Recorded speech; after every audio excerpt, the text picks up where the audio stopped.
ちいちゃんの、はい、くしゃみ。読んでみよう。始まり。これを書いた人は関優子だって。関陽子さんね。はい。読んでみようか。ちっちゃなくしゃみ。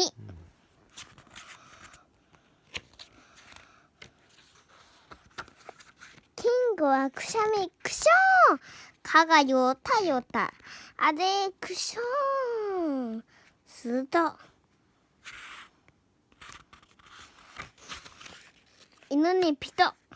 蚊が犬にピトしたよ。するとチクカジュカをペロペロするとポトン。ボールがコロコロコロコロコロコロコロ。ボールが動いた。コロコロコロコロコロコロ。すると風船がふわふわふわふわ。カエルがピヨーン。この子の風船がカエルが持っていってる。そうね、紐を捕まえて空高くふわふわキロキロ。この上までふわふわキロキロ。風船をツン割れてピョン。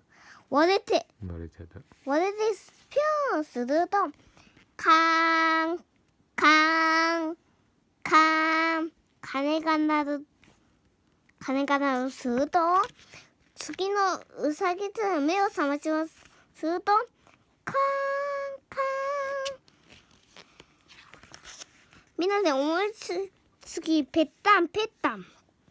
その時 UFO が地球に近づいてきて、地球ドカンワシシクシシシかクシシシシシ宇宙人ね。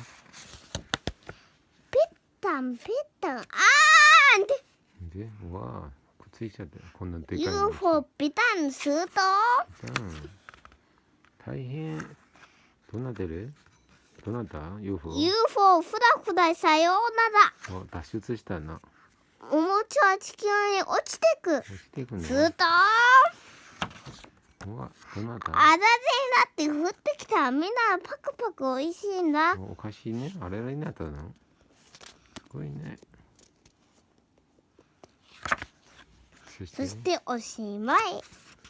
で、金魚も食べてる。みんな食べるようになった？で、最後なんかコメントがあるかな？これなんかいい話かもね。で、思の作品。この人の作品を紹介するだけね。コメントが書いてないね。わかんない。本当に違って。じゃあ、これでバイバイしようか。はい。バイバイ。とても面白かった。